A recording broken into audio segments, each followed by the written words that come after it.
El teléfono vibró sobre la mesa de centro, un zumbido agudo que cortó el murmullo de la serie de televisión como un cuchillo. Estábamos en el sofá, Javier a mi lado, en esa tregua silenciosa que habíamos perfeccionado durante 14 años de matrimonio. No era paz, era ausencia de conflicto. Miré la pantalla. Mateo. Mi estómago se contrajo violentamente.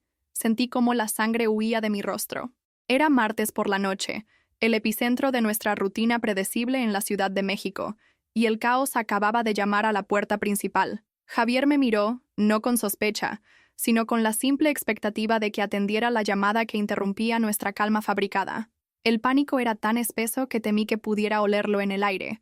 Sabía que cualquier vacilación me delataría, así que tomé el teléfono con una mano que luchaba por no temblar.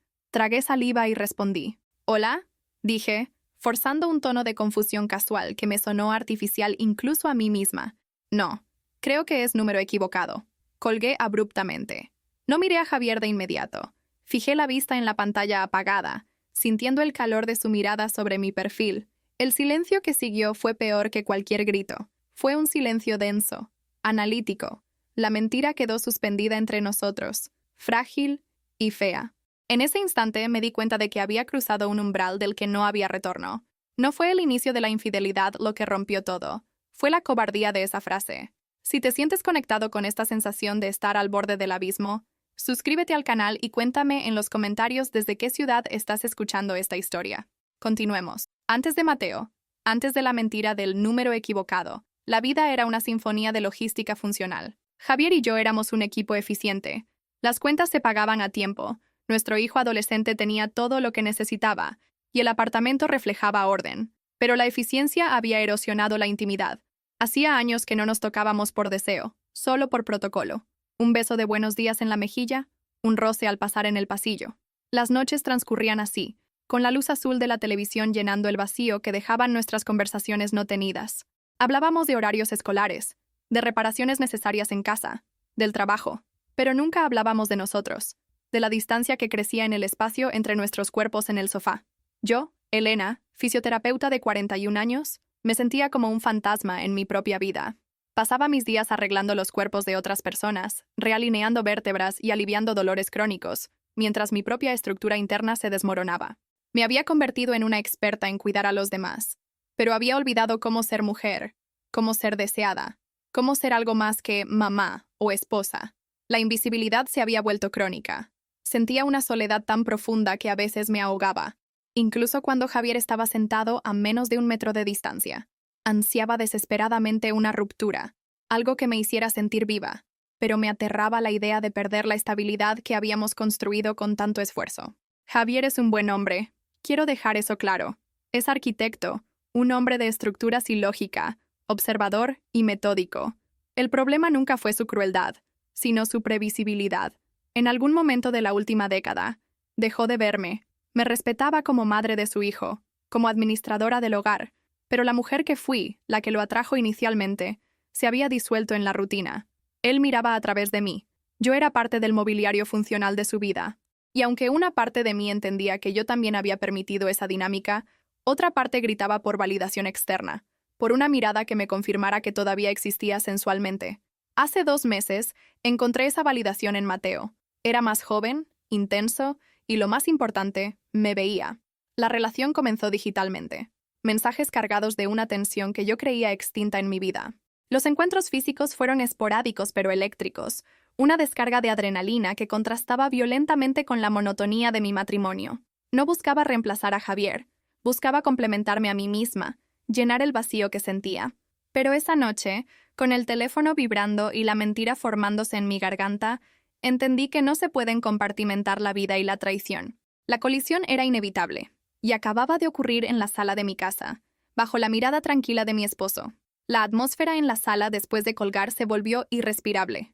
Intenté reanudar la conversación sobre la serie de televisión, pero mi voz sonaba forzada, un par de tonos más alta de lo normal. Javier asintió, pero sus ojos no volvieron a la pantalla de inmediato.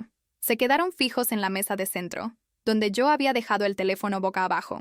Pude sentir el peso de su observación analítica. No hizo preguntas. No necesitaba hacerlas.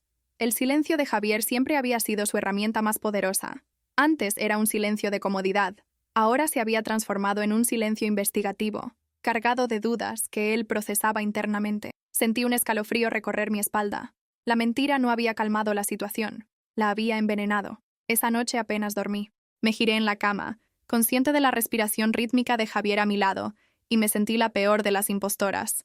La culpa era una sensación física, una presión en el pecho que me dificultaba respirar profundamente. Al día siguiente, comenzó mi paranoia. Me volví hipervigilante con mi teléfono. Lo llevaba conmigo a todas partes, incluso al baño. Borraba mensajes compulsivamente. Revisaba las notificaciones con el corazón acelerado. Cada vez que Javier entraba en la habitación mientras yo sostenía el teléfono, sentía una sacudida de pánico, como si me hubieran atrapado en flagrancia, aunque no estuviera haciendo nada en ese preciso momento. La libertad que había buscado con Mateo se había convertido en una prisión de ansiedad constante.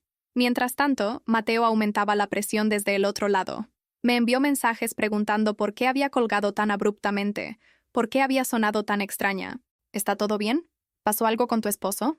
Sus preguntas, antes excitantes por su clandestinidad, ahora se sentían como tenazas apretando mi cabeza.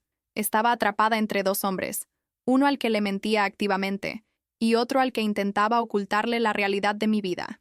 El escape se había convertido en una doble carga.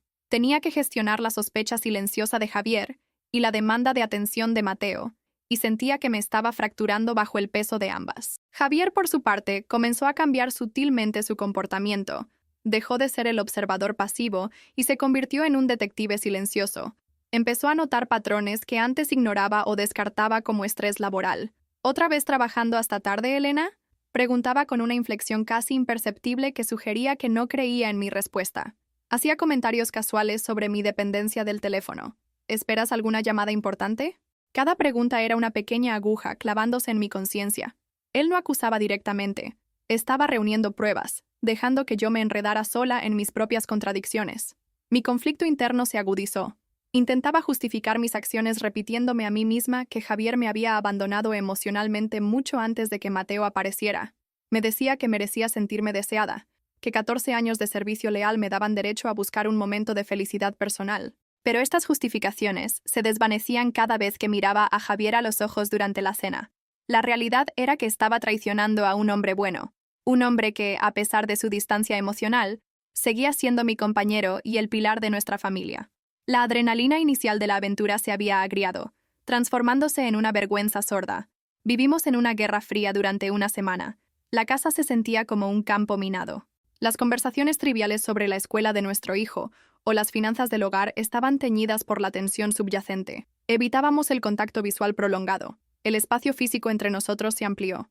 Ya no nos sentábamos juntos en el sofá. Yo ocupaba un sillón individual, creando una distancia física que reflejaba la brecha emocional. El silencio ya no era cómodo, era hostil. Sabía que estábamos al borde de un precipicio, esperando el empujón final. Recuerdo un momento, meses antes de Mateo, en el que tuvimos una noche de conexión inesperada. Habíamos abierto una botella de vino y hablamos de nuestros miedos sobre el futuro de nuestro hijo, sobre el envejecimiento de nuestros padres. Fue una noche de vulnerabilidad rara y preciosa. Ese recuerdo volvía a mí ahora, pero con un sabor amargo. Me di cuenta de que la puerta a la intimidad con Javier no estaba completamente cerrada. Fui yo quien eligió no tocarla, prefiriendo la ruta fácil de la validación externa. Esta comprensión hizo que mi traición se sintiera aún más egoísta. La explosión ocurrió un sábado por la mañana, durante una discusión aparentemente trivial sobre gastos del supermercado. La tensión acumulada durante días necesitaba una válvula de escape, y las finanzas fueron el pretexto perfecto. La discusión escaló rápidamente de lo logístico a lo personal. Le reproché su falta de implicación en la casa. Él me reprochó mi distracción constante. Las palabras se volvieron afiladas, cargadas con todo lo que no habíamos dicho durante la última semana. Sentí que el suelo se abría bajo mis pies. Estábamos gritando sobre el precio del aguacate, pero en realidad estábamos gritando sobre la mentira del teléfono. Entonces, en medio de la acalorada discusión, Javier bajó la voz. El cambio de volumen fue aterrador. Me miró fijamente, con una calma glacial que helaba la sangre, y dijo: «Has estado recibiendo muchas llamadas equivocadas últimamente, Elena. Quizás deberías bloquear esos números». La forma en que lo dijo, la precisión de su entonación, no dejaba lugar a dudas. No era una sugerencia, era una acusación formal. Mi respiración se cortó. Intenté balbucear una defensa, repetir la excusa del trabajo, pero la mirada de Javier me desarmó por completo. Sabía que yo sabía que él sabía. La negación se aferró a mí por un último segundo desesperado. ¿De qué estás hablando? Fue solo una llamada extraña. Pero Javier no me dejó escapar. Continuó con la misma precisión quirúrgica.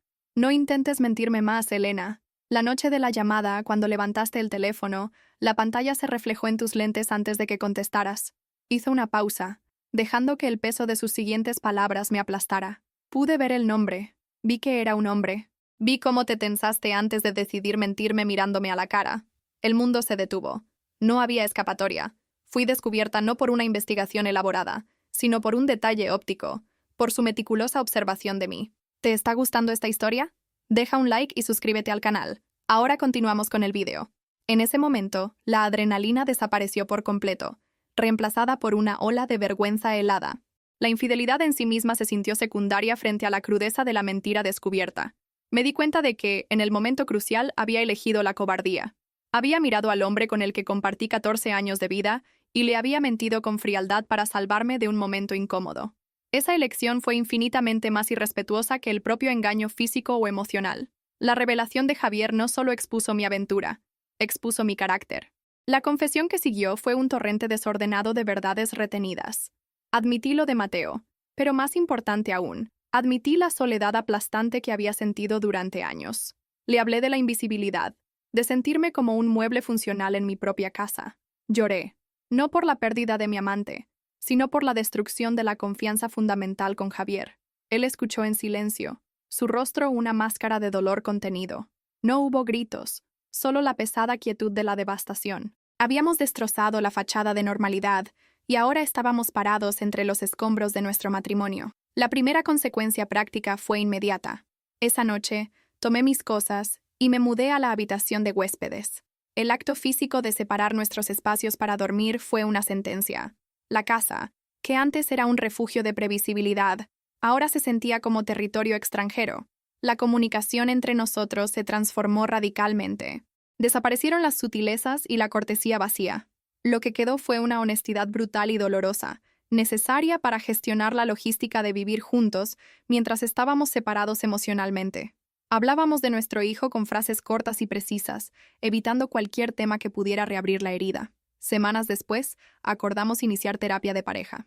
La decisión no fue impulsada por un deseo mutuo de reconciliación inmediata, sino por la necesidad de entender cómo habíamos llegado a ese punto de ruptura. Necesitábamos un espacio neutral para realizar la autopsia de nuestra relación. Las sesiones eran tensas, agotadoras. Tuvimos que desenterrar resentimientos antiguos, admitir nuestras propias fallas y escuchar verdades incómodas sobre cómo nos habíamos fallado mutuamente mucho antes de que apareciera Mateo. Javier admitió su distanciamiento, su pasividad, su ceguera voluntaria ante mi infelicidad. Para mí, el proceso de reconstrucción interna implicó desprenderme por completo de la necesidad de validación externa que me había llevado a Mateo.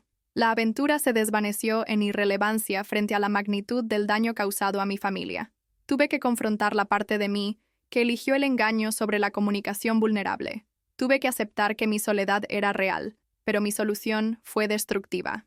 El trabajo no era recuperar a Javier, sino recuperarme a mí misma de una manera honesta, asumiendo la responsabilidad total de mis acciones sin excusas. El futuro inmediato sigue siendo incierto. Javier lucha con la imagen mental de mí, mintiéndole fríamente mientras estaba sentado a su lado. El perdón es un paisaje distante y nebuloso para él. Ya no fingimos que la rutina anterior era suficiente. Esa ilusión se rompió para siempre. Hemos dejado de ser el equipo funcional que éramos. Ahora somos dos personas heridas tratando de navegar por las ruinas. La honestidad forzada ha plantado una semilla de algo nuevo, pero no sabemos si lo que crecerá será reconciliación o una separación respetuosa. Al final, entendí la lección más dolorosa de todas. El momento más peligroso en una relación a largo plazo no es la explosión del conflicto abierto, ni siquiera la traición en sí misma.